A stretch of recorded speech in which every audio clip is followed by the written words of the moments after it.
25 મે 2024ના રોજ ગુજરાતના રાજકોટમાં બહુ મોટી દુર્ઘટના બની। ગેમ ઝોનમાં આગ લાગવાથી 33 જણા મૃત્યુ પામ્યા, જેમાં 9 બાળકો છે। આની પહેલાં મોરબીમાં ઝૂલતો પુલ પડવાથી બહુ મોટી દુર્ઘટના થઈ હતી અને એમાં લોકો મૃત્યુ પામ્યા હતા। એના પછી વડોદરામાં બોટિંગ દરમિયાન સ્કૂલની પિકનિક જે ગઈ હતી એમાં વિદ્યાર્થીઓ મૃત્યુ પામ્યા હતા અને હવે આ ત્રીજો મોટો બનાવ બન્યો।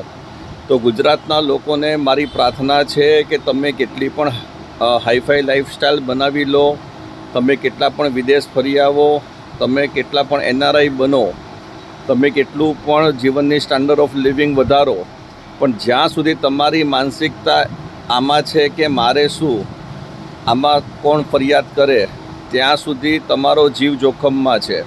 તમે જ્યાં પણ રહો છો એ તમારા વિસ્તારમાં આજુબાજુમાં અગર તમને કોઈ પણ એવી વસ્તુ દેખાય છે સાર્વજનિક જગ્યાઓ ઉપર, સરકારી જગ્યાઓ ઉપર કે જે જોખમી છે, તો એની તમે તુરંત ફરિયાદ કરો અને તંત્ર તમારું ન સાંભળે તો તમે કોર્ટમાં પિટિશન ફાઇલ કરો અને આનો નિર્ણય પણ જલ્દી આવશે અને તમારી જાગૃતતા લાખો લોકોનો જીવ બચાવશે।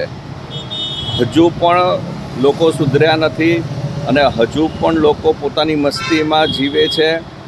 આજે દુર્ઘટના થઈ અને આની પહેલાંની પણ દુર્ઘટનાઓ થઈ, એની માટે સંપૂર્ણ સરકારી ઉચ્ચ અધિકારીઓ જ જવાબદાર છે, પણ આ વાતને ગંભીરતાથી કોઈ લેતું નથી।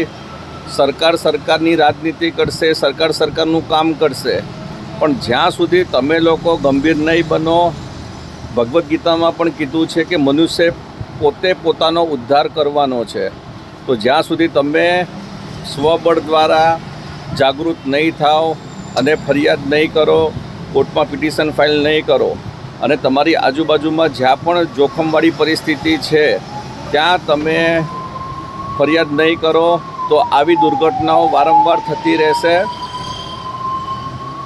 જય હિન્દ।